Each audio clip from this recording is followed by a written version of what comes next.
Sziasztok! Szeretettel köszöntelek benneteket. Gyertek, kezdjük meg az alkalmat. És rögtön az elején a mai alkalmat érintő információval kezdeném. Egy-két információval. A mai alkalmon csak az óvodásoknak van lent alkalmuk, a nagyobbaknak egy különlegesebb alkalom lesz itt fent. Kint, aki még nem vett, az talál ilyen feladatlapot, és ezt majd lehet kitölteni, így a mai alkalomat nézve. Ilyenek vannak rajta, hogy a mai alapige, miket énekeltünk, mit tudtam meg Istenről, elhangzott igeversek, meg rajzolni is lehet rá.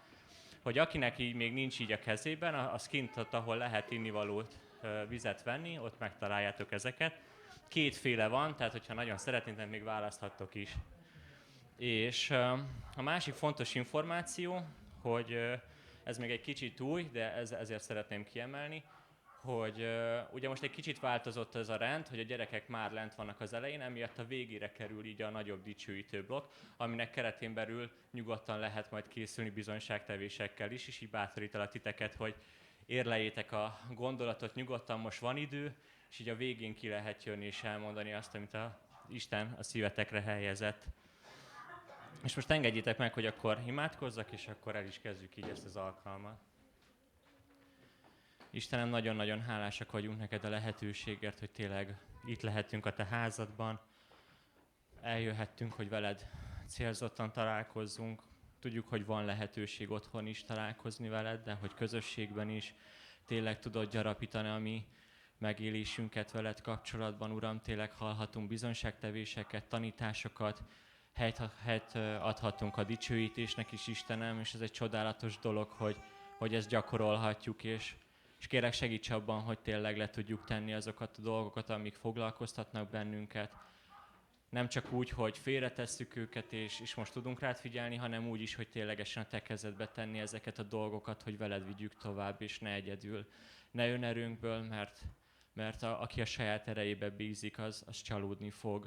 Viszont aki te benned bízik, Uram, az sok mindenre képes, az mindenre képes, Istenem, és köszönjük, hogy nem vonod meg a te szeretetedet tőlünk, nem hagysz bennünket megszégyenülni, hanem igenis a te dicsőségedre élhetünk, és így lehet ez ma is, ezen az alkalmon is.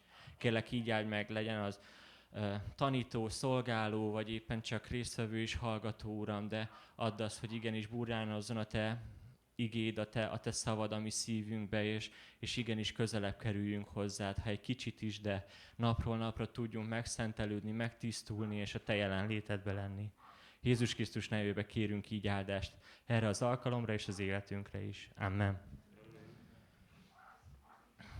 Hoztam egy kis személyes gondolatot. Volt egy kicsit hosszabbra sikeredett szünet ebben a szolgálatban, amit így kivettem, és innen is nagyon hálás vagyok Zsoltéknak, hogy nem engedték ezt még jobban elnyúlni, és kicsit kimozgattak a komfortzónából. Tényleg ez egy szükséges bátorítás volt a részükről, és ennek nagyon-nagyon köszönöm. És azért volt ez a szünet, mert elég sok feladat ért, és én sajnos nagyon olyan vagyok, hogy egy hétköznapi feladatból nagyon stresszt tudok kovácsolni, hogyha az agyam úgy gondolja, hogy ez a kicsi probléma, túl kicsit csináljunk belőle nagyot, akkor a se perc alatt megcsinálja.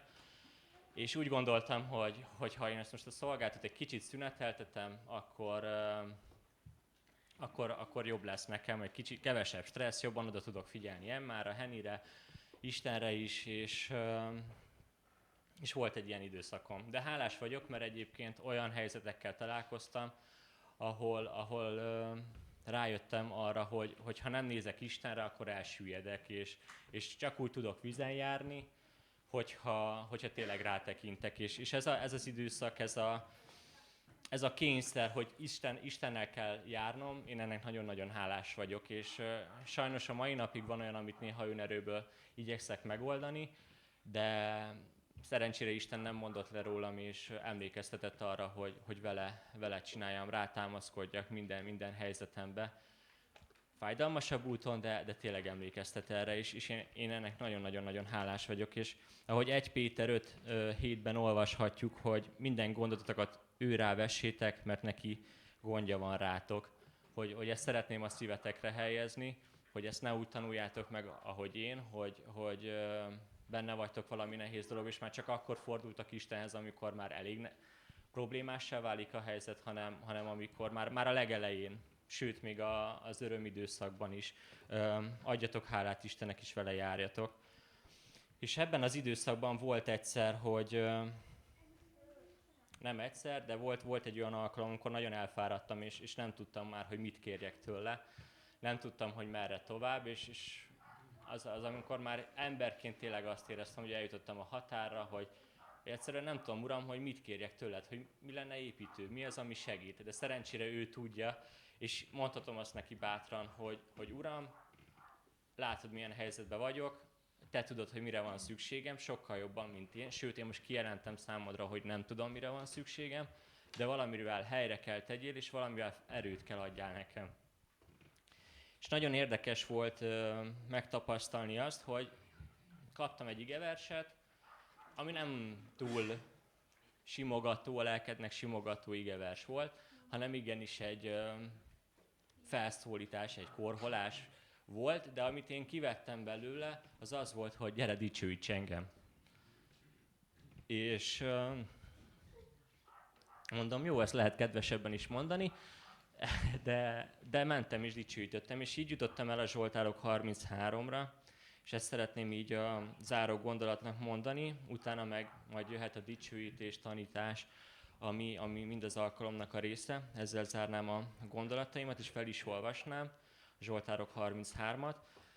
Nagyon is jó sok mondat van benne, és nem fogok megállni, kiemelni, ami így bennem megszületett, így mellé.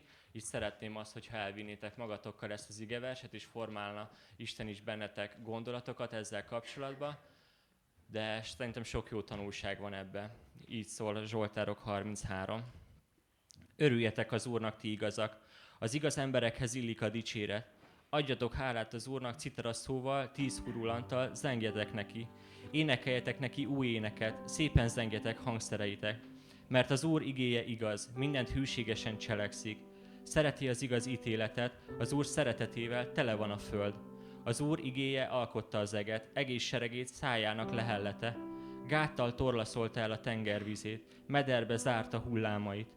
Féljen az Úrtól az egész föld, rettegjen tőle a világ minden lakója, mert amit ő mondott, meglett, és amit parancsolt, előállott.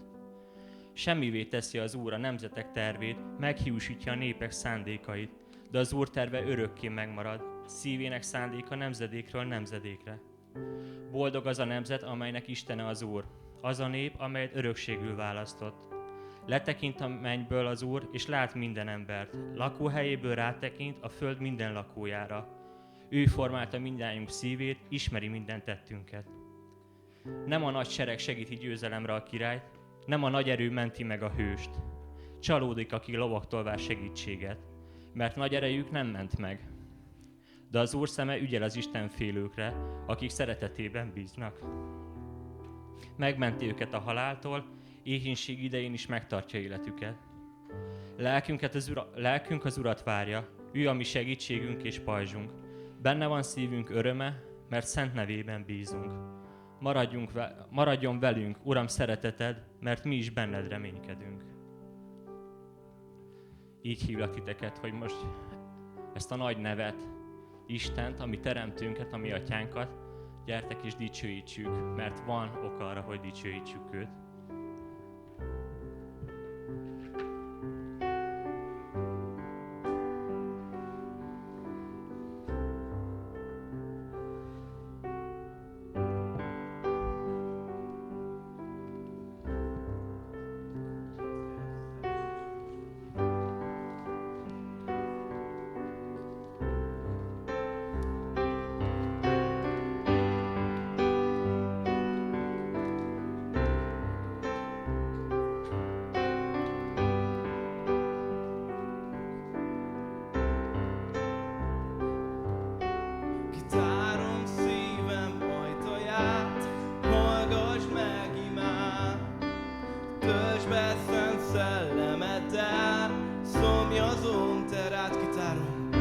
Kitárom szívem ajtaját, hallgass meg imánk, töltsd be szent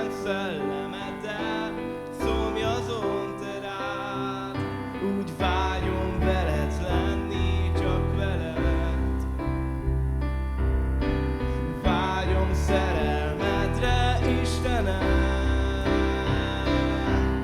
Futok, kitárt karodba én, nem számít tűz vagy víz, úgy vágyom, hogy ölelj át.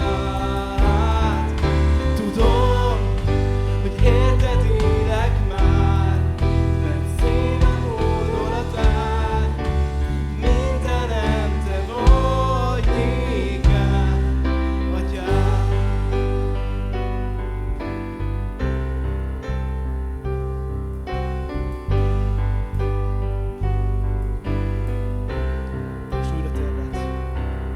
Most újra térdet hajtok én, imám trónodhoz ér. Mennyei dicsőséget árazd lelközni. Most újra térdet hajtok én, imám trónodhoz ér. Mennyei dicsőséget árazd lelközénk. Úgy vágyom veled lenni, csak veled. Vágyom szerelmedre, Istenem. Futok, kitárt karodba én, nem számít tűz vagy víz, úgy várom, hogy ölelj át. Tudom, hogy érted élek már, bent a szívem hódolatán, mindenem te vagy nékem. Futok, kitárt karodba én, nem számít tűz vagy víz, úgy várom, hogy ölelj át. Tudom, hogy érted élek már, bent a szívem oldalatán, mindenem te vagy nékem, Atyám.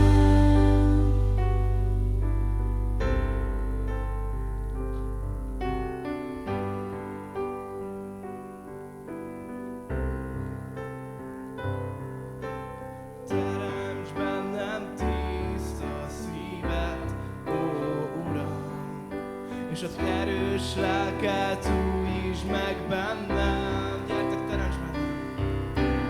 Teremts bennem tiszta szívet, ó Uram, és az erős lelket újítsd meg bennem. Kérlek, ne vess el a te orcád elől, szent lelkedet ne vondd meg tőlem. Támogass az engedelmesség lelkével, szabadításod örömét ad nekem. Teremts bennem tiszta szívet, ó Uram, és az erős lelket újítsd meg bennem. Teremts bennem tiszta szívet, ó Uram, és az erős lelket újítsd meg bennem. Kérlek, ne vess el a te orcád elől, szent lelkedet ne vondd meg tőlem. Támogass az engedelmesség lelkével, szabadításod örömét ad nekem. Kérlek, ne vess el a te orcád elől, szent lelkedet ne vondd meg tőlem. Támogass az engedelmesség lelkével, szabadításod örömét ad nekem. Szabadításod örömét ad nekem.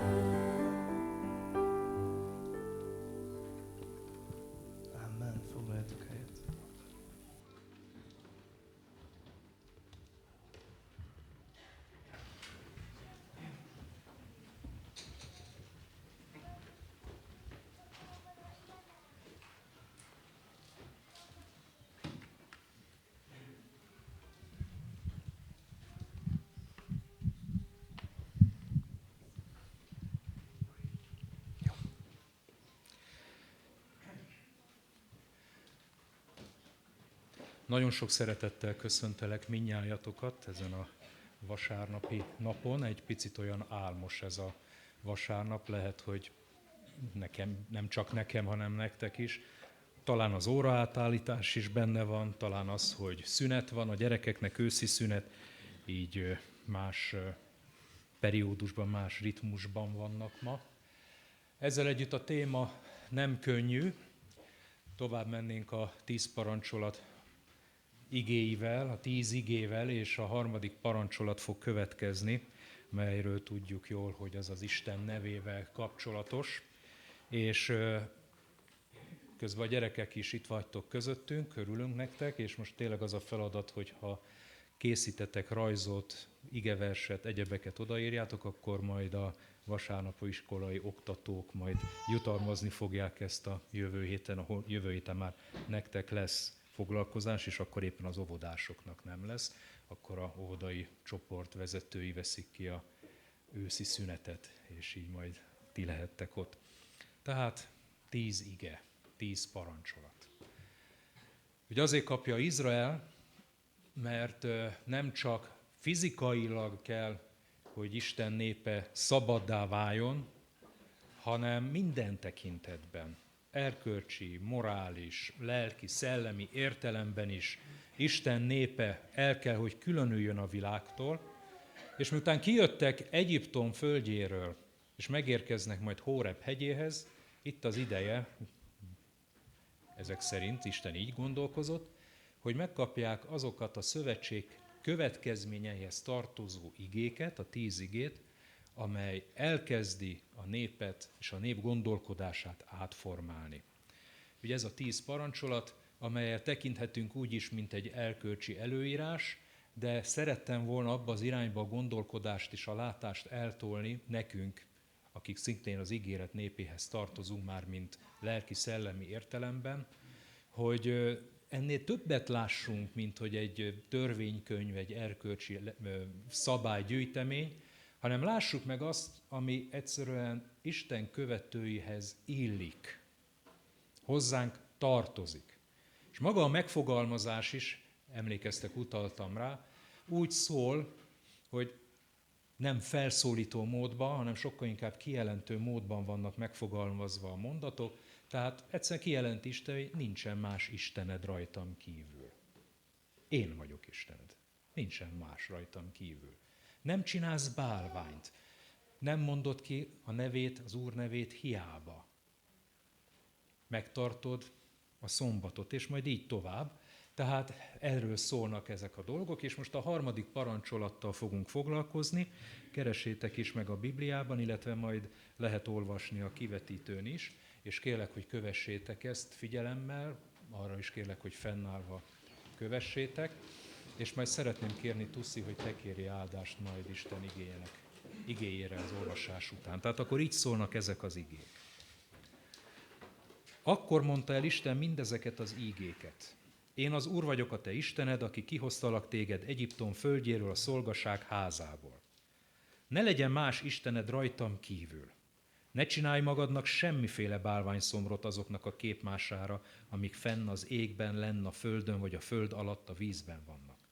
Ne imád és ne tiszteld azokat, mert én az Úr, a te Istened, féltőn szerető Isten vagyok. Megbüntettem az atyák bűnéért a fiakat is 3, sőt 4 nemzedéken át, ha gyűlölnek engem. De irgalmasan bánok 1000 nemzedéken át azokkal, akik szeretnek engem és megtartják parancsolataimat. Ne mondd ki hiába Istenednek, az Úrnak a nevét, mert nem hagyja az Úr büntetés nélkül azt, aki hiába mondja ki a nevét. Emlékezz meg a nyugalom napjáról, és szenteld meg azt. 6 napon át dolgozz és végezz mindenféle munkádat, de a 7. nap a te Istenednek, az Úrnak nyugalom napja.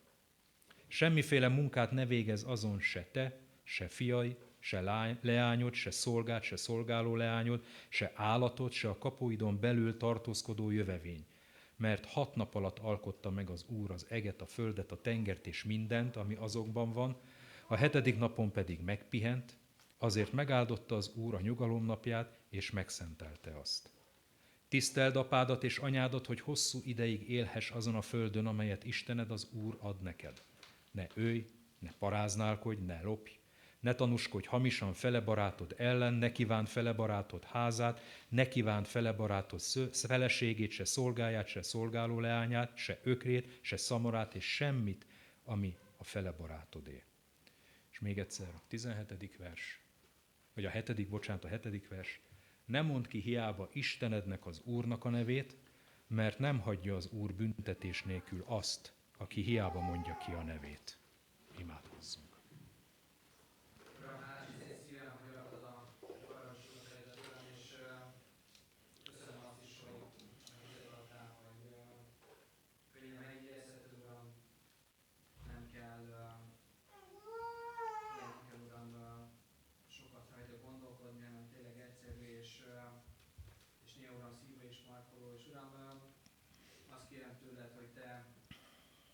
Telebegtesd mindig a szemünk előtt, hogy ne feledkezzünk meg róla, Uram, hogy legyen vonalvezető, és tudjuk magunkat tartani hozzá.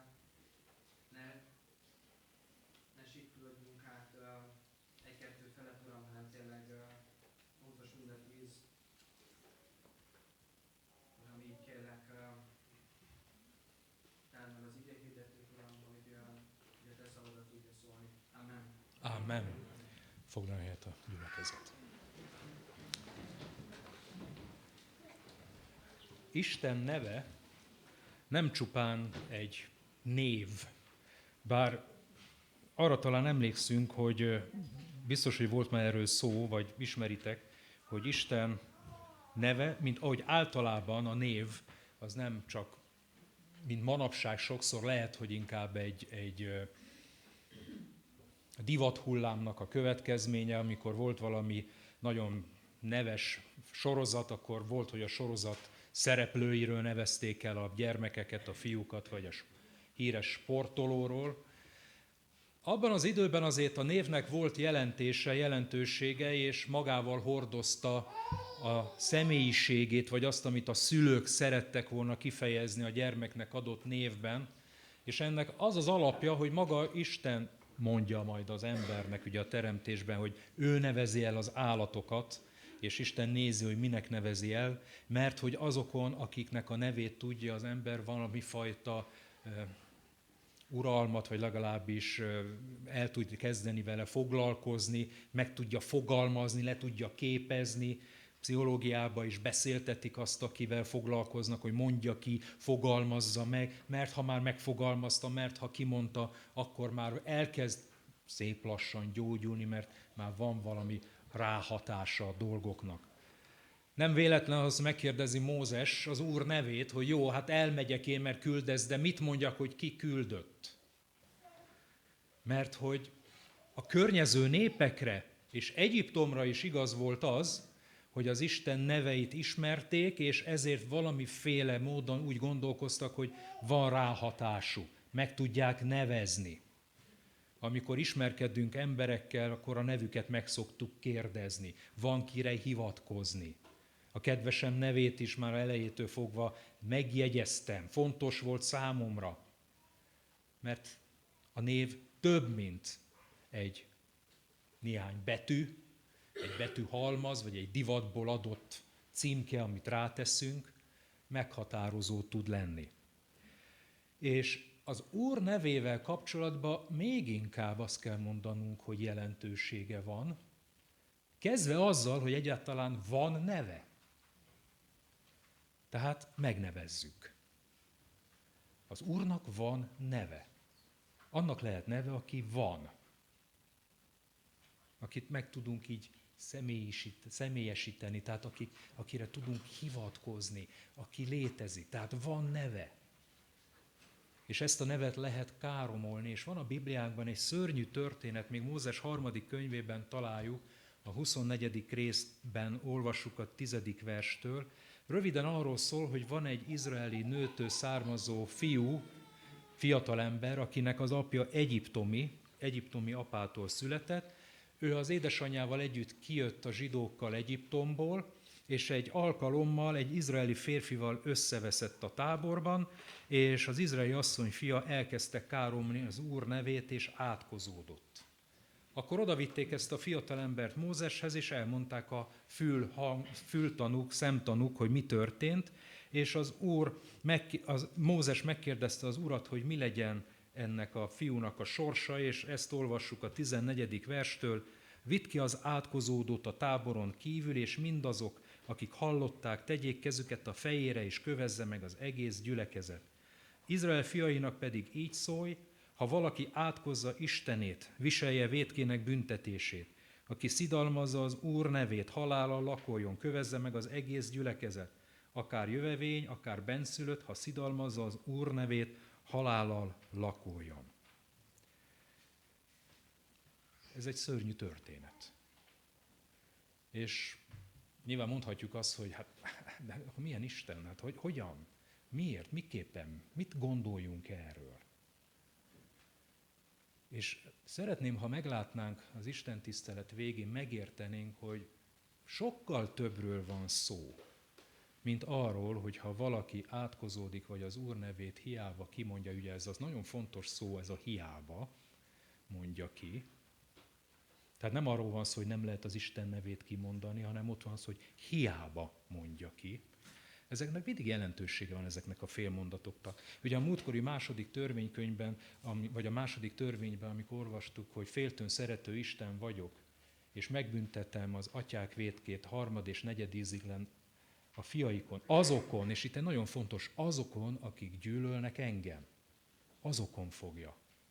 Illetve megáldja 1000 ízigre azokat, akik szeretnek engem, mondja az Isten, és cselekszik az én akaratomat.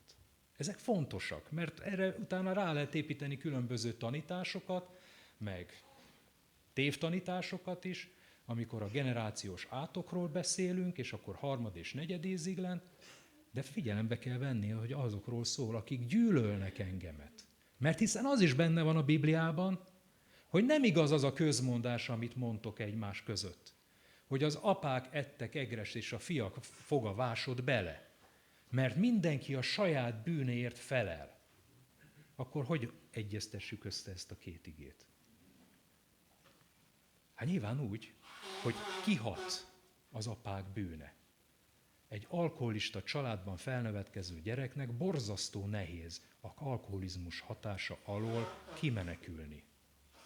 De nem lehetetlen. Ennek egy kulcsa van, szereti az Urat, és az ő parancsolatait követi. És nem gyűlöli az atyát. Gyűlöli Istent, átkozódik Isten nevével. És azt látjuk, hogy akár jövevény, akár izraelita, de a szövetség népéhez tartozó, együtt vonul vele, és róluk van szó. És ez megint egy szörnyű, ha belegondolunk. Tehát nem a pogányról beszél Isten, aki talán nem is ismeri Istent, és nem is tudja, és ő átkozódik, hanem arról, aki tud Istenről, ismeri a nevét. Együtt megy a választott néppel, közéjük tartozik. És ő mondja ki hiába valóságból a nevét. A folytatásban szeretnék néhány nevet említeni, szám szerint 16-ot, majd azért megpróbálom ütemesen átmenni ezeken, ahol az Úr bemutatkozik, és elmondja azt, hogy ő ki is valójában. Ezek olyan tulajdonságok lesznek, amelyek tükrözik az ő természetét. Valami olyat mond el Istenről, ami az ő jellemzője. Beszédes nevek. Ugye azt mondtam, hogy a név az nem csupán néhány betűhalmaz, hanem rá jellemző beszédes nevekről van szó, amelyek hordoznak, üzenetet hordoznak. És majd nézzük meg ezeket a neveket, ezeknek a jelentését, és hiszem, szeretném azt is, ha ezen gondolkoznátok-e, hogy ismeritek-e az Atyát, az Istent úgy, ahogy ő bemutatkozik. Vajon tudtok-e róla? Például az, hogy erős Isten, az Úr a te gyógyítód. Most csak a felhőre, erre a szófelhőre nézek. Az Úr gondot visel. Hogy ismeritek-e így az Urat? Nagyon jó tanítások vannak a neten. Ha ez valakinek kevés, ez a gyors, hogy átmegyünk, keresetek rá az Úr neveire, és tényleg jó tanításokkal fogtok találkozni. De most a lényeg az, hogy nézzük meg, és főként az, hogy ismeritek-e így az Urat. Mert ennek fontos jelentése lesz majd abban, hogy mit jelent akkor, hogy hiába neved szádra az Úr nevét. Hát az első, ahol bemutatkozik, az egyértelműen ez a 4-es mással hangzó JHVH. Van egy szingapúri pásztor, aki nagyon szemléletesen mondja ezt a nevet.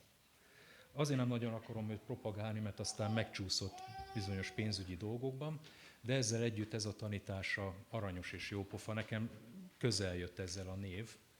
Azt mondja, hogy ez a vagyok, tehát idő meghatározás nélkül, ugye ez a voltam, vagyok, leszek. Most végig lehetne mondani a magyarban, voltam, aki vagyok, voltam, aki leszek, mind a 9 helyzetet. Tehát a vagyok, ez a 4 máson, az a Jahve, azt mondja, hogy úgy lehet mondani ezt, hogy mikor az ember lélegzetet vesz. Szívja a levegőt, hogy ez a létezés. Az utolsó leheletünkkel is, amikor kileheljük a lelkünket, ez a hát gyakorlatilag az ő nevét ejtjük ki. Jó pofa. Nekem közel jött hozzám. A vagyok. Akkor mondja ezt Isten, amikor bemutatkozik Mózesnek, és mondja, hogy így hivatkozz rám. Annak a népnek mutass be így engem, Mózes, aki 400 éve rabszolgaságban van, elveszítette az identitását, társadalmilag is teljesen nulla, ennél lejjebb már nem lehet csúszni társadalmilag, mint a rabszolgák. És így mutass be, mondom, 400 év telt el rabságban, több generáció nőtt fel, akik nem ismerik az Úr nevét, nem ismerik a csodálatos dolgait, hogy mutass be, hogy vagyok. Mert ha esetleg elfelejtetted volna, hogy van Istened, akkor jusson eszedben, hogy vagyok. Vagyok. Ismerős így Isten? A vagyok. Voltál már olyan helyzetben, amikor azt mondtad, hogy talán Isten sincs? Elfeledkezett rólam, itt hagyott engem, hiába imádkozom, mintha nem is hallana. Egyáltalán létezik Isten? És bemutatkozik a vagyok. Van Isten, ez az egyik neve. A másik, a következő az El Shaddai. Bocsánat. El Shaddai. A mindenható Isten, erős Isten. Jákob ismeri meg így Istent, ő neki mutatkozik be, amikor mielőtt találkozik Ézsauval, és úgy megy oda, hogy szembesülni kell vele a múltjával, a csaló múltjával, a gyilkos szándékú bátyjával, akit megcsalt, és akkor most hogy lesz, mint lesz. Találkozni kell vele. Birkózik Istennel, és tudjuk jó, hogy ennek a birkózásnak az lesz az eredménye, hogy egyrészt a csípője kifordul Jákobnak, másrészt új nevet kap, Izrael, ettől kezdve Izrael a neve, hogy birkózott Istennel, és ezzel a tapasztalattal, hogy az El Shaddai, a mindenható erős Istennel találkozik, így áll szembe majd Ézsauval. És jelentősen megváltozik a személyisége a birkózás után. Előtte elküldte a családját, a szolgákat, mindenfajta ajándékot, de aztán ott van és leborul. Mert tudja, hogy mindenható, erős Istene van. A csatáidban, a harcaidban, és majd vissza fog térni, mert máskor is mutatkozik be Isten, megjelenik ez? Hogy Isten, akire rábízod az életedet, az egy mindenható Isten, aki győzedelmre tud vinni, aki a nehéz helyzetekben is tud segíteni. Mert ilyen Istenünk van. Aztán Jehova Ire, az Úr gondot visel, Isten a gondviselő, Ábrahám történetében találkozunk vele, akkor, amikor Izsákot, az egyetlen fiút Isten arra kéri, hogy áldozza föl, felmegy, megteszi, megtenné, kész rá, és mielőtt leszúrná késsel megölni a fiát, akkor látjuk, hogy ad egy helyettesítő állatot, egy kost, egy helyettes áldozatot, és őt fogja majd feláldozni. Amikor úgy mész valamibe bele, hogy fogalmat sincs, hogy mi lesz, hogy lesz. Azt mondta az Úr, így értetted meg, elindulsz. De hogy mi lesz, hogy lesz, hogy lehet ezt megoldani, emberileg lehetetlen. De Isten meg tudja ezt oldani, és rábízzuk magunkat. Bízunk Isten gondviselésében. Ismered így Istent? A gondviselő Istent ismered, aki ha lehetetlen helyzetben is, amikor elindulsz azért, mert Istent akarod követni, és nem akarsz vele szembe menni, nem akarsz a fősodorral együtt haladni, hanem azt mondta Isten, ezért te beleállsz a dolgokba, de hogy lesz ennek a vége, mi lesz a kimenetele, mi lesz a megoldás? Isten a gondviselő.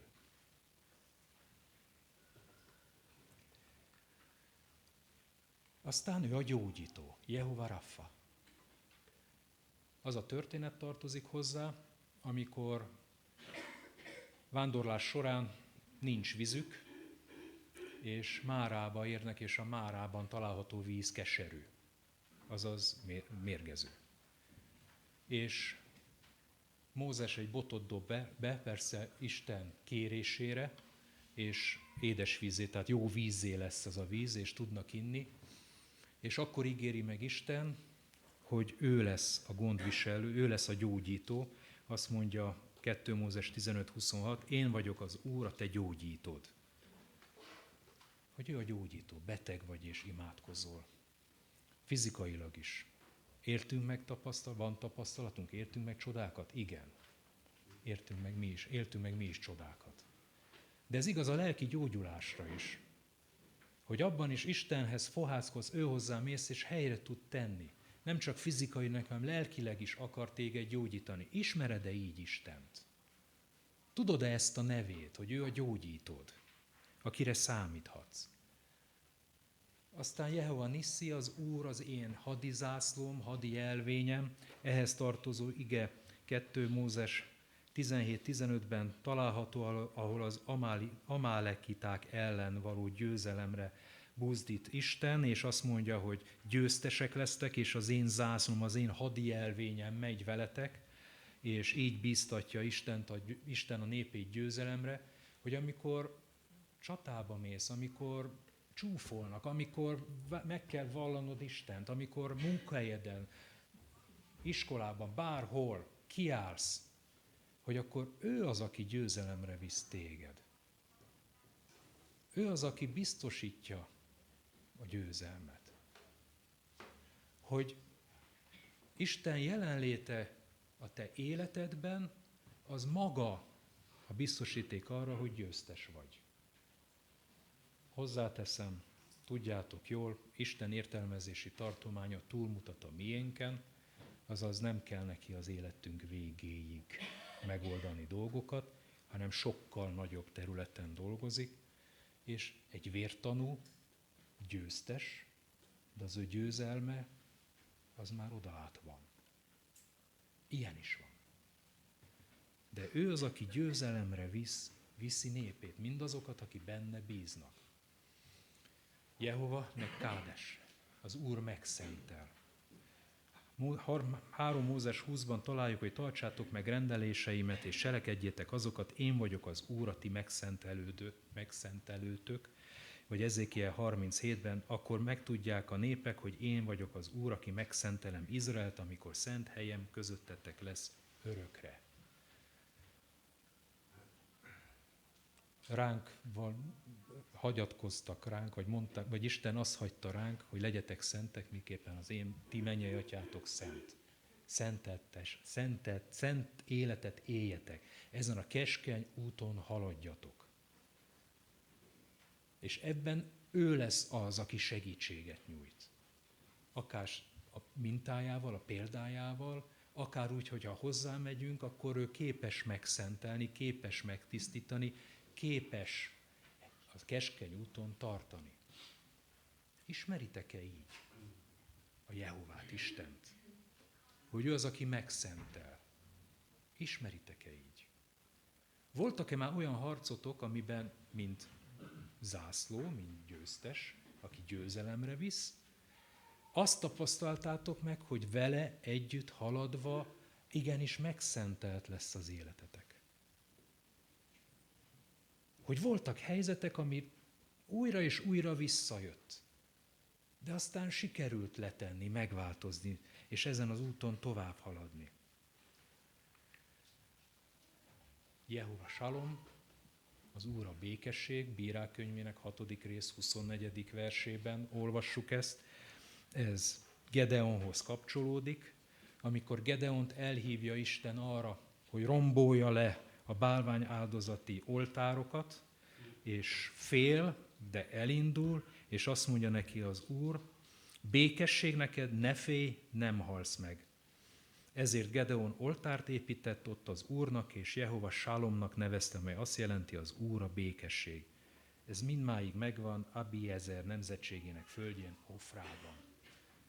Az a békesség, amely túlmutat a földi békességen, amit Jézus mondta, hogy nem azt a békességet adja, amit a világ ad. Egy belső békességet. Megbékélést Istennel, az, hogy az Úr velem van. Ő a forrása a békességemnek. Amikor körülöttem forog a világ, lángol a világ, forrong a világ, akkor is el tudod mondani, hogy ismerem a békesség Istenét, aki ilyen helyzetekben is képes bennem lelki békességet adni, mert ő a békesség Istene is. Aztán Jehova Elohim, az Úr Isten, ő az, aki teremtette a földet, ő az, aki most is jelen van, aki fenntartja a világot, aki nélkül, tudta nélkül semmi nem történhet. Semmi. Amit látunk, arról ő pontosan tud. És benne van az üv történetében. Ő az Úr Isten. Aztán az Úr az igazságunk, benne van igazságunk, általa van igazságunk, ő az, aki által Isten előtt majd megállhatunk, nem a mi saját igazságunkban, mert azok messze menőkig köszönő viszonyban nincsen Isten igazságával. De ő az, aki megigazít bennünket. Jeremiás 33:16. Azokban a napokban megszabadul Júda és Jeruzsálem és biztonságban lakozik, és így hívják majd őt, az Úr, a mi igazságunk.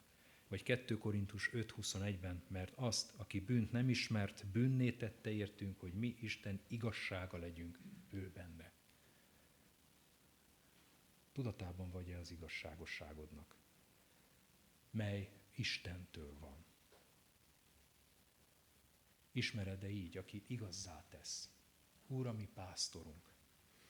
Hát ezt különösképpen azt hiszem nem kell mondani, mert zsoltárok vannak erről, hogy hogyan vezet minket, hogyan visel gondot rólunk. Azt mondja a 23. Zsoltár első verse, Jehova Rohi, az Úr az én pásztorom, nem szűkölködöm. Aztán bemutatkozik úgy is, hogy Jehova Samma, az Úr jelenléte. Ezékiel 48:35-ben olvasunk, amikor a templomról van szó, és a templomban ott van Isten jelenléte, majd arról is szó, hogy eltávozik az Úr jelenléte a templomból, és hiába hivatkozik az Isten népe a templomra is arra, hogy nem lehet Jeruzsálemet elpusztítani, mert ott van az Úr, csak azt nem vette észre, hogy már nincs ott. És akkor jönnek, és el is pusztítják. Földdel teszik egyenlővé jeruzsálemi templomot.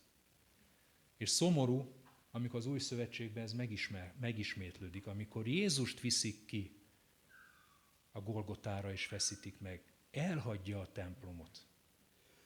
És igazzá válik, amit ő mond, és el fogják pusztítani, és 72-ben Krisztus után elpusztul a jeruzsálemi templom, és azóta sincs.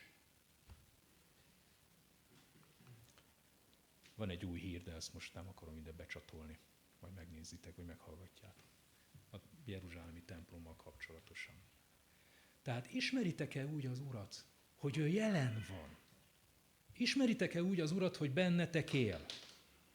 Az ő jelenlétében vagyunk, és minden nap ott van, és minden nap vigaszt tud adni, támogatni tud. Ha kell, megfed, irányítja az életünket. akár jó, akár rossz napokban. Ismered-e így az Urat? Aztán ő a seregek ura, Jehova Cevaot, az, aki ott áll seregeivel, erős, ő az, aki győzedelmes, és itt a Jelenések könyvében is majd fogunk olvasni, hogy ő milyen, majd erre még vissza is térünk a magasságos Istennél. Tehát ő az, aki győztes, ő az, aki jelen van, ő az, aki támogat, akire lehet már számítani. Aztán az El Elohim, a magasságos Isten, mindenek felett van. Isten hatalmas, örökkévaló, időtlen. Ismered-e így az Istent? Tudsz-e rá tekinteni az Istenre, hogy ennyivel magasabb, mi nálunk? Most már nincs sok a látás istene, ez Hágárhoz kapcsolódik, amikor ugye előzi őt Ábrahám sára miatt, és akkor már Izmael ott éppen szomhalál kellős közepén van, vagy közel van hozzá, és akkor Isten meglátogatja őket, és elmondja azt, hogy gondja van rá, és menjen vissza, és alázza meg magát sára előtt. Ő a látás istene. Előre lát dolgokat, előre kijelent dolgokat, ismered-e így Istent? Hogyha ráfigyelsz, akkor ő megmondja, hogy mi várható. És ez nem jövendőmondás. Nem erről van szó, de kijelent igazságokat és annak következményeit is. Aztán az örökkévaló Isten mindig is volt, mindig is lesz, aki teremtette a földet, aki menedék, 90. Zsoltár első 3 versében olvasunk erről. Mózesnek, Isten emberének imádsága. Uram, te voltál hajlékunk nemzedékről nemzedékre. Tudjuk-e, ismerjük-e így Istent? Isten nevei, amelyek, és még egy El Gibor, Isten hatalma és védelme, erős Isten, Ézsaiás könyvében olvassuk a 9. rész 6. versében egy proféciát, mert egy gyermek születik nekünk, fiú adatik nekünk, és az uralma az ő vállán lesz. Így nevezik csodálatos tanácsadó, erős Isten, örökkévaló Atya, békesség fejedelme. Ismeritek-e így az Istent? Ha bármelyik ezek közül még ismeretlen volt, még nem láttad meg őt, akkor eljöhet az az idő, illetve imádkozhatsz is azért, hogy Isten így is bemutatkozzon neked. Ezek után vajon mit jelent az, hogy hiába mondja ki valaki az ő nevét? Vajon hogyan lehetséges ez? Mit jelent az, hogy nem hagyja büntetés nélkül? Egy példát már láttunk, mit jelent, hogy nem hagyja büntetés nélkül. De van a Bibliánkban egy másik példa is, amikor arról szól ez a történet, amikor Ezékiás király, Jóda királya Jeruzsálemben van, és körbeveszi őt az asszír király csapataival, és ennek az a háttere, hogy Ezékiás Egyiptomhoz fordult segítségért, és asszír király ez nagyon nehezen vette, nehezményezte, és ezért el akarja őket pusztítani. És amikor megjelenik ott a Jeruzsálem váránál, vagy városánál, hatalmas sereggel, akkor még fenyegeti is, és különböző kemény szavakkal illeti őt, és káromolja Istent. És Ezékiás ezért segítséget kér, és Ézsaiáshoz küld, és Ézsaiás küld vissza neki bátorító igéket, és ezeknek a bátorításnak a végén, amikor arról beszél, hogy ez az asszír király futva fog elmenni majd Jeruzsálemtől, és bizony azért, mert káromolta az Úr nevét, ezért el fog pusztulni, és így is történik. Asszír birodalom megszűnik, és a perzsák jönnek helyére majd, és azok már másképpen lesznek, illetve hát azért még előtte lesz egy-két történet, most nagyot ugrottam, de a lényege az, hogy így bátorítja, és ezt mondja, hogy a seregek urának féltő szeretete viszi véghez ezt, hogy ne féljél, mondja Júda királyának. És valóban megtapasztalják ezt, hogy mennyire erős Isten ő. És megbüntette azt, aki gyalázta az ő nevét. Aztán jobbról is tudunk, még őt is akarom példaként mondani, aki azért, hogy a gyerekei ne talántán olyat követtek el, amikor nagy partit tartottak, amivel esetleg vétkeztek volna az Úr ellen, és gyalázták volna őt, akkor ezt mondja Jobb, hát ha vétkeztek a fiaim, és káromolták Isten szívükben, és így áldozatot mutatott be a gyermekei helyett is. És hogyan lehet vádolni, hogyan lehet káromolni Istent? Érdekes fejlemény a Bibliánkban, hogy Jézust is megvádolják azzal, hogy Isten káromolja. Hiszen a farizeusok többször mondják azt, hogy ez az ember, tehát Jézus káromolja az Istent, mert hogy olyan dolgokat tesz, amit csak Isten tud megtenni, és egyenlővé teszi magát Istennel. És ezért, mert hogy egyenlővé teszi magát Istennel, nem mondja ki az Úr nevét, mégis azt mondják a farizeusok, káromolják őt. Ilyeneket olvasunk, például Lukács evangéliumának 5. részéből idézve, az írástudók és a farizeusok pedig tanakodni kezdtek, és azt mondták, kicsoda ez, hogy ilyen káromlás szól, kibocsátja meg a bűnt, ha csak nem egyedül Isten. Aztán János evangélium 10. részében van egy hosszabb beszélgetés a farizeusok és Jézus között, és azt mondja ott Jézus, hogy én és az Atya egy vagyunk, ismét köveket ragadtak azért a zsidók, hogy megkövezzék, Jézus pedig ezt mondta nekik, sok jó cselekedetet mutattam nektek az én atyámtól, azok közül melyik tettemért köveztek meg engem? A zsidók így feleltek, nem jó tettekért kövezünk meg téged, hanem káromlásért és azért, hogy te ember létedre Istenné teszed magad. Jézus pedig azt mondta, nincs-e megírva a ti törvényetekben? Én mondom, Istenek vagytok. Ha Isteneknek mondja azokat, akikhez az Isten beszédelet és az írás nem lehet semmivé tenni, arról mondjátok-e ti, hogy káromlás szól, aki az Atya megszentelt és elküldött a világba, mivel, hogy azt mondtam, az Isten fia vagyok. Ha nem az én atyám cselekedeteit teszem, úgy ne higgyetek nekem. De ha azokat cselekszem, akkor ha nekem nem hisztek, higgyetek a cselekedeteknek, és megtudjátok, és elismerjétek, hogy az Atya én bennem van, és én ő benne vagyok. Ismét meg akarták fogni, de kimenekült a kezük közül. Azért akarják megkövezni Jézust, mert azt cselekszi, amit az Atya tett. Azért akarják megkövezni, meg nem ismerik föl. Nem mondja ki a nevét, hanem egyszerűen csak arról van szó, hogy ő valóban Isten fia, és nem ismerik fel. Hogyan lehet gyalázni Isten nevét? Hogyan lehet káromolni? Úgy, hogy a cselekedeteit nem ismerem el. Amikor azt mondom, hogy ezek nem rá jellemzők, vagy nem igazak. Nem Isten, nem ő a kezdet, nem ő a vég, nem ő az, aki meg tud menekíteni, nem bízok az ő nevében. Elkezdek másokkal foglalkozni, és nem ő hozzá menekülök, amikor nehéz helyzetben vagyok. Keresem a különböző összeköttetéseket, és a végén hagyom hogy imádkozzak Istenhez, hogy ő hozzá forduljak. Bemutatkozok Isten, ebből 16 nevet most megismertünk, és azt mondom, hogy ezek nem igazak. Vagy ezek közül akár egy sem. Vagy valamelyik nem igaz. Nem hiszek benne. Érdekesek azok a törvények, amelyeket Jézus aztán elővesz és elmond nekünk az ő értelmezésében. Máté evangéliumában olvassuk ezeket a törvény értelmezéseket, és ezek között olvassuk a 5. rész 33. versétől. Ismét hallottátok, hogy megmondatott a régieknek, ne esküdj hamisan, az Úrnak tett esküidet pedig teljesítsd.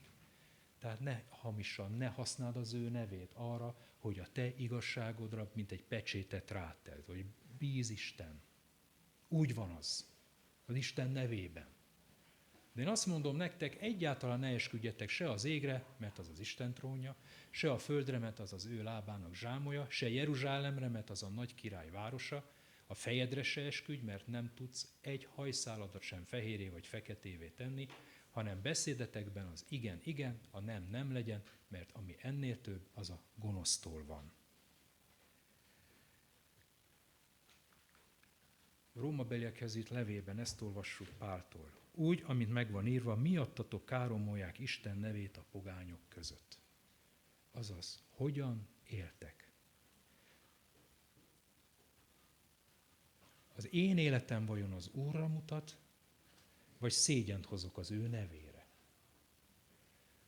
Vajon amikor megszólalok, az igenem igen, a nemem nem, vagy az Úrral takarózom? És ővele akarom megmagyarázni a megmagyarázhatatlan cselekedeteimet, vagy reakcióimat? Nem arról van szó, hogy durván, keményen, káromkodó szavakat használok az Úrra, hanem azt, amikor az ő munkáját becsmérlem, lekicsinylem, nem hiszem el, nem foglalkozom vele. Akkor, amikor az életem nem méltó az Isten nevére. Ez az ő káromlása. Amikor rám néznek, és inkább káromolják azt az Istent, akiről én beszélek, mert ha neked ilyen Istened van, akkor tudod mit. De milyen az ilyen Isten? Hogy lehet ilyet tenni?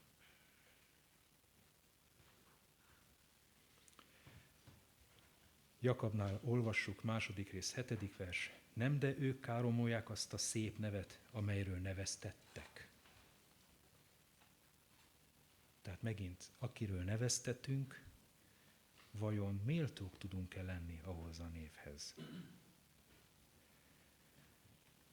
Isten nevének hatalma van. Mert jellemzi őt,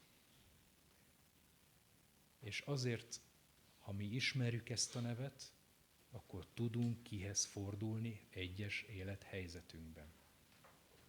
Meg tud gyógyítani? Meg. Hiszen ez a neve.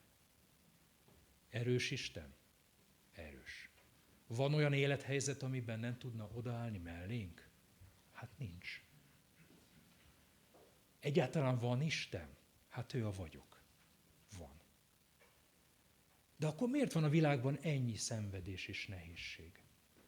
Miért nem lép közbe egyből? Hát ő a békesség Istene is, aki ezekben a kaotikus helyzetekben is tud adni egy békességet és megértetni velünk, hogy még nincs itt az ideje. Mint a Jelenések könyvében a vértanúknak ezt mondja az angyal, hogy még egy picit maradjatok, addig, ameddig betelik az idő. Mert ugye azt mondják, hogy meddig nem ítélsz, mondják a vértanúk. Ismerjük Isten nevét, sőt, személyét is megismerhettük Jézusban. És ez egy hatalmas kincs. Hatalmas kincs van a birtokunkban, bár nem mi birtokoljuk, hanem ő birtokol bennünket, és ezért bármikor mehetünk ő hozzá. És ha nem ismerted volna még így meg, akkor kérd, hogy mutatkozzon be. Mutatkozzon be úgy, hogy ő a zászlónk, hadi jelvényünk, ő a segítőnk, ő a pásztorunk, és hiszem, hogy ezzel is csak gazdagítani fog bennünket. Így legyen. Amen.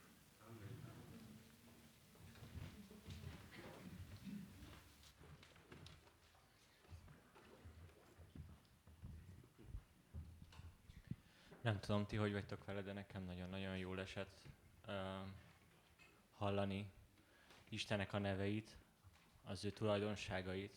Az, hogy ez tulajdonképpen egy ide, ami tényleg létezik és megvan, és nem csak úgy, mint Mátyás az igazságos, vagy nem tudom, hanem ez tényleg egy olyan forrás, ami kiabhatatlan, és tényleg fordulhatunk hozzá.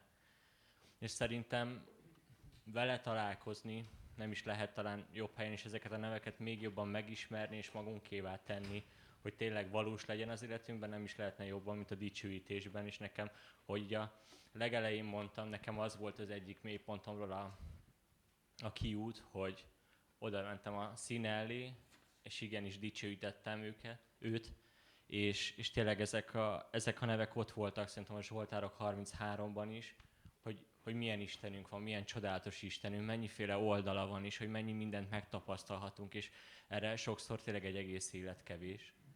De így hívlak most titeket, dicsőítő csapatot is, és benneteket is, hogy gyertek, találkozzunk vele, és így tényleg áldjuk őt. És szeretnének bátorítani benneteket, hogyha van megtapasztalásotok Istennel kapcsolatban, a valamelyik nevével kapcsolatban, bármi, akkor gyertek és tegyetek bizonyságot most, a dicsőítés közben nyugodtan.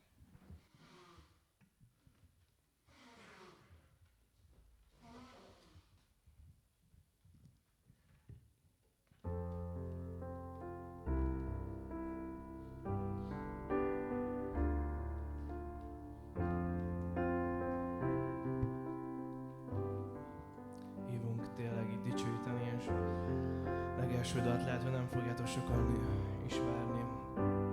Hívok benneteket, hogy gyertek, tanuljuk meg, nagyon jó szövege van. Van egy rész benne, ahol azt énekeljük, hogy ami magasan büszkén állt előtted hújon porba. Győzelmi koronánk vár, örök király, örök király. Gyertek, ezt valljuk meg együtt, hogy bármi van az életünkben, így magaslaton, akár az egónk, akár bármilyen dolog, amit azt hittük, hogy elértünk magunktól. Gyertek, valljuk meg gyülekezetként, hogy ami magasan büszkén az Isten előtt hagy hújon a porba. Gyertek, énekeljük. Mindig értünk harcolsz, Jézus, körülötted angyal. Olyan öröm tudni rólad, hogy te mindig győztes vagy. Kezed óvis megvigasztal, te vagy megváltó barát. Ma is érted kegyelmed, ezért áldlak. Mikor nagyságod megérint, térre kényszerít szabad. Minden félelem eltűnik, hisz te mindig győztes vagy. Uram, ragyogtasd ránk fényed, csodás erőd szálljon ránk. Ma is érted kegyelmed, ezért áldlak. Halleluja.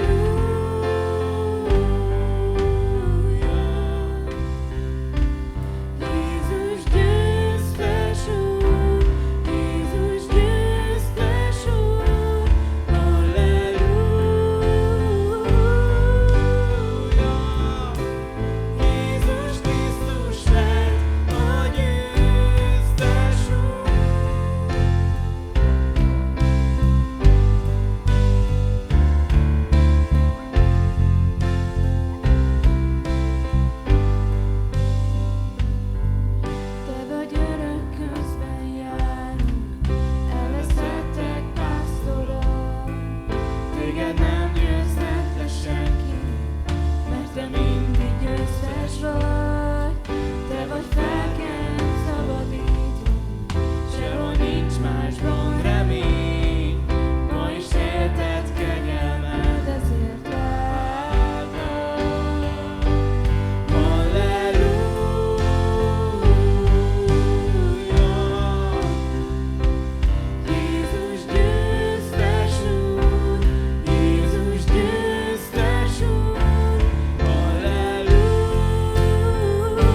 Jézus Krisztus lett a győztes Úr.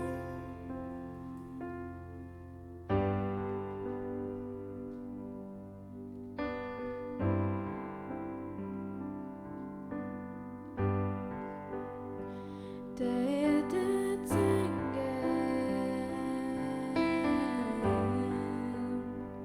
te értetsz engem, szent jelenléted, bensőmben él.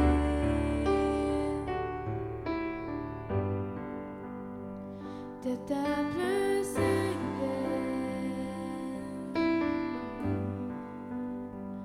te táplálsz engem, beszédeiddel szívemhez szólsz, és én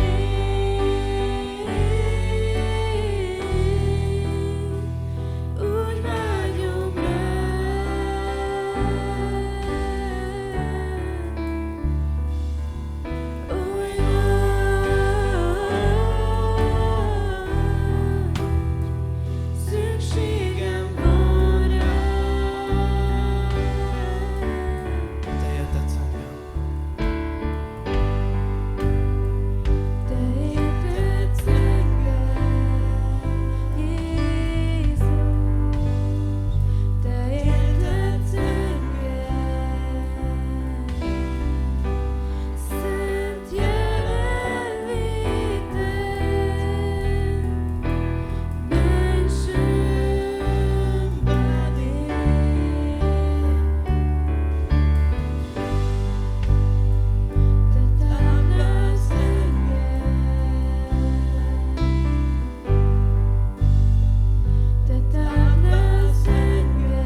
megállni előtte, úgy vágyom meglátni arcát, mint sok víz zúgását, hallani hangját, igazságot szóló atyának szavát, úgy vágyom megállni előtte, úgy vágyom meglátni arcát.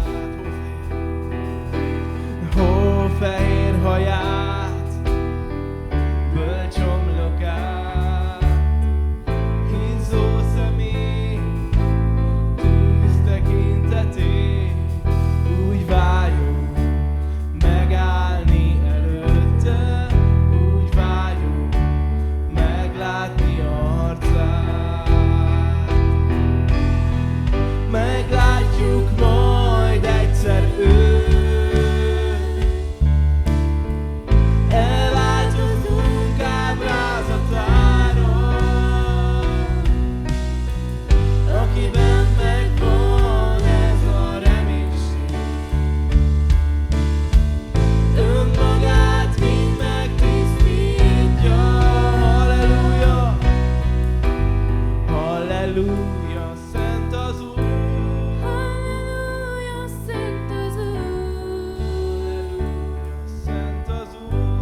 Halleluja, szent az Úr. Halleluja, szent az Úr.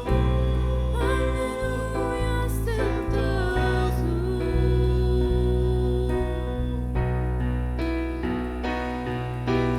Őrhelyemre állok, megállok a bástyán, hallgatom, hogy mit szól Isten hangja hozzám, úgy vágyom megállni előtte, úgy vágyom meglátni arcát, mint sok víz zúgását, hallani hangját, igazságot szóló atyának szavát,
Tudjátok, egy ilyen dicsőítés után merül fel bennem az a kérdés, hogy Ádám, te miért aggódtál ezen és ezen?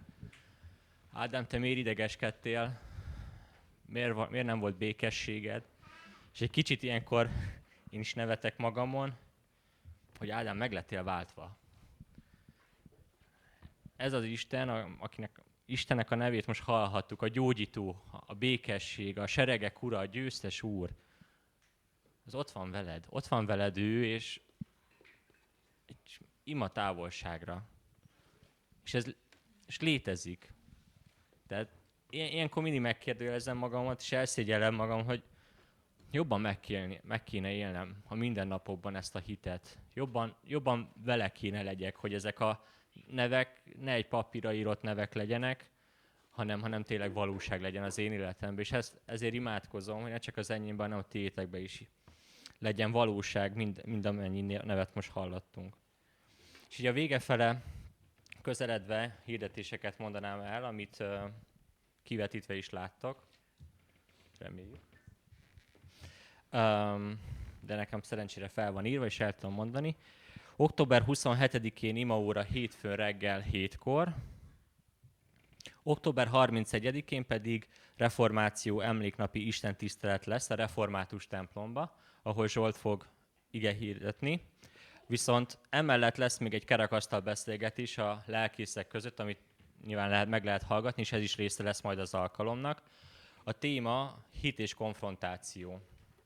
Így bátorítalak titeket, hogy menjetek el. Ez most lesz 31-én a református templomban. Utána november 2-án, vasárnap, istentisztelet és úrvacsorai istentisztelet lesz, ugye hónap első vasárnapja.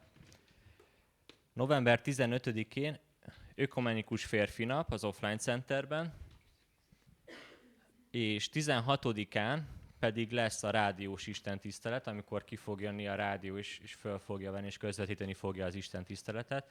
És ezzel párhuzamosan pedig gyerekistentisztelet lesz az Offline Centerben. Ez november 16-a. Ezek a hirdetések voltak így fölírva, szerintem elmondtam mindent. És most pedig gyertek, álljunk föl, záróénekkel. Zárjuk az alkalmunkat, miközben a perselyeket is körbe hordozzuk.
vagyok a legjobb helyen. Itt vagyok a legjobb helyen. Körbevesz két kezem, hatalmas karod vezet, tenyeredve írtad fel. Itt vagyok a legjobb helyen, körbevesz két kezem, hatalmas karod vezet, tenyeredve írtad fel. Itt vagyok a legjobb helyen,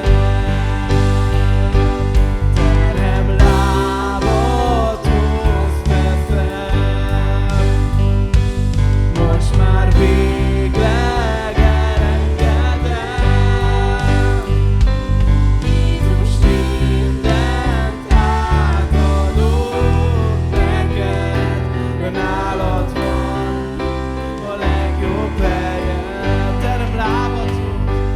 Terem lábadhoz teszem, most már végleg elengedem.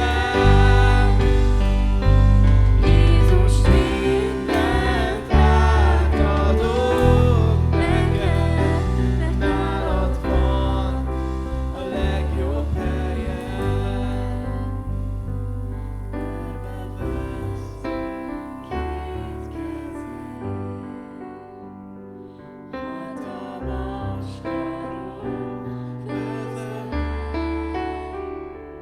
tenyeredbe írtad fel nevem.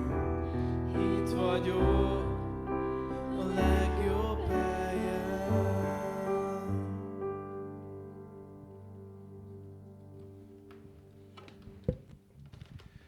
A reménység Istene pedig töltsön be titeket a hitben teljes örömmel és békességgel, hogy bővölködjetek a reménységben a Szentlélek ereje által. Amen. Az Úr közel, jövel Uram Jézus.